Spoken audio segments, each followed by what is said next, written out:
And if you want to know what your inner beliefs are, you can literally look around at your experiences. If you look at the people in your life, if you look at all sorts of things, you can see what you believe about yourself, because all of our experiences reflect our inner beliefs. And some of them are wonderful, and these are the things we work with that help us really flow in life. And some of them are very negative. Some of them are old-fashioned. They're worn out. They don't even make any sense in our life now. They're things that perhaps we learned when we were 2 or 3 years old, and we're still using them now. But the biggest blocks of all are the 4, and I'm going to keep repeating that. Criticism, resentment, fear, and guilt. These are the things that really get into our way. Now, I know that you've heard me say many times, or you've read or listened on the tapes, that loving yourself is the most powerful thing we can do. Then everything flows. Everything flows beautifully. Now, I'm not talking about vanity or arrogance, because that is not love. That's always fear. I'm talking about just really respecting and appreciating this incredible, magnificent being that we are. You know, little babies know how to love themselves. You were born in pure love, all of you. There's not one little baby alive that I know of that ever criticizes its body or ever says, my hips are too big. Have you ever heard a baby say that? They're just thrilled and delighted that they have a body. And they rejoice in it. And they love themselves. They love their toes. They love everything about themselves. They absolutely adore, they express their feelings. You know, when a baby is happy, you know it. When a baby is angry, the whole neighborhood knows it. They're never scared to let people know how they feel. They live in the moment. And they're filled with courage. And they're wonderful. And we were all like that.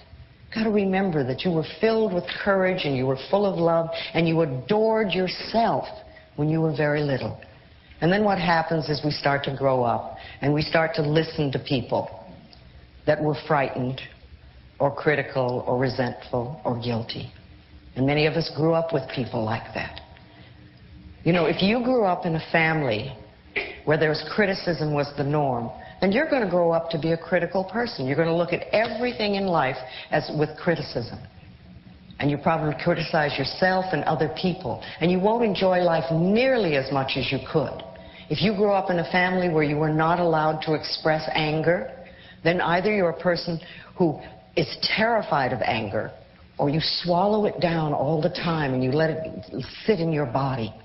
If you were raised in a family where everybody was manipulated by guilt, then you're probably going to do the same thing. You're probably a person who runs around saying, I'm sorry all the time. I'm sorry, I'm sorry.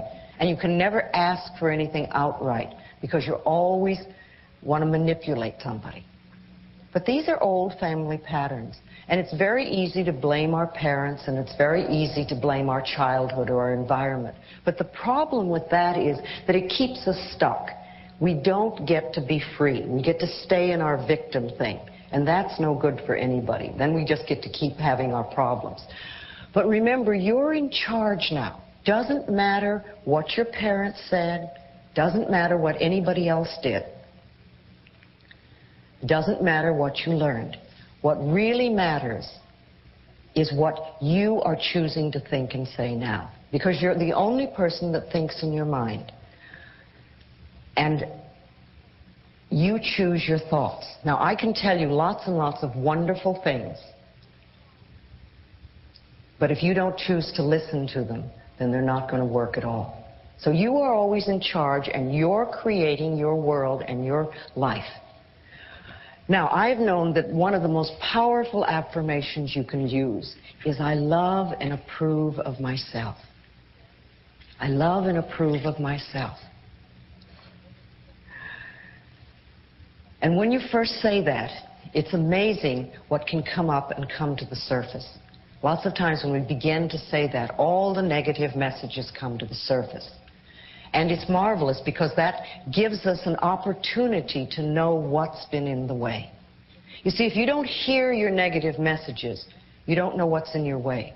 So when you start to do an affirmation like, I love and approve of myself, you want to really pay attention to what the negative messages are. Because they're the ones that are in the way. And when you find a negative message, if you could write it down, it's wonderful because you want to think, I found a treasure. This is something that's really in my way and really creating a problem. Remember, we get to choose the way we think, and we can choose to change the way we think. It's always our choice. Now, what I'd like you to do right now is take out those little mirrors that you have. I know everybody has a little mirror.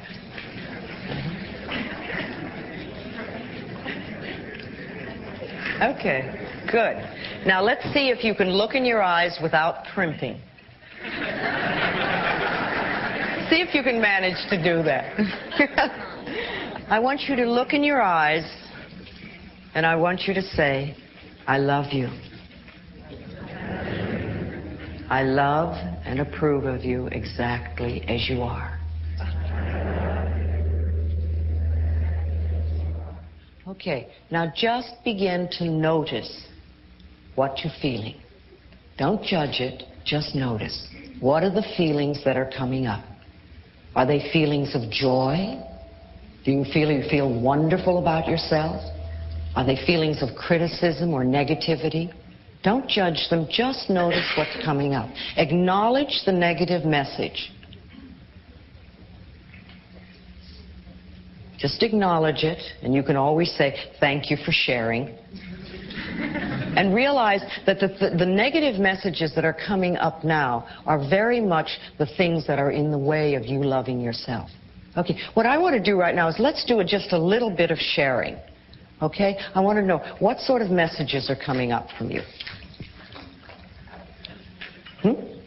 Yes. Fear. Who would be upset if you really loved yourself? Me. No. It always goes back farther. Okay. Who would be upset if you really loved yourself? My parents. Your parents. Which one? Both of them? Yeah. Okay. Probably. Both of them. What was the father. family message? Always judgmental, always... Okay, so you came from a critical, judgmental, resentful family. Right. Okay, fine. So you're a wonderful... Fearful. And fearful. Oh, boy, you really got it all.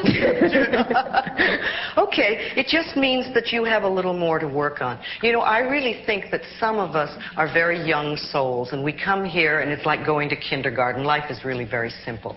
And some of us are much older souls, and we pick tougher tests, and it's more like going to graduate school. But you know, you can do it. It's just that you've chosen perhaps a little more difficult things to overcome. But see, it's my belief that the main thing that we really come here to work on is loving ourselves, in spite of what they say and in spite of what they do.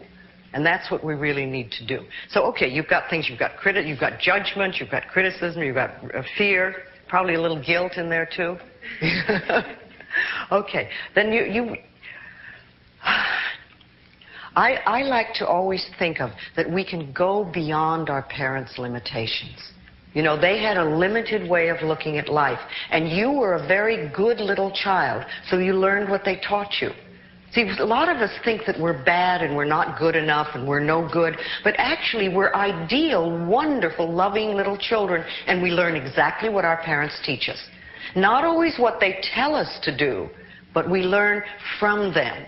And we learn exactly what they do, and we grow up doing the same thing. Okay, that's wonderful. Let's have somebody else. Who else wants to share something from the mirror?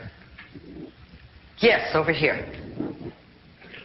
I didn't really think of anything when I looked in, but when you asked just to sit back, I felt that it wasn't real. It wasn't real. That this whole exercise, I mean, I was looking at myself in the mirror, but I thought, this isn't real, it's not.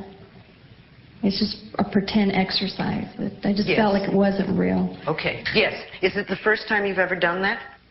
Look in the mirror and say, I love you. Yes. Okay. You know, a lot of people, when they first do it, you start getting the barriers and the resistance up. And that's okay. Because remember, resistance is the first step to change. You know, you want something different out there, and then somebody says to you, oh, but you've got to change. And you go, oh, me? No, I'm not going to do that. Or you say, you know, if you really want to have life wonderful, you get to forgive. And they go, no way am I going to forgive. So our resistance comes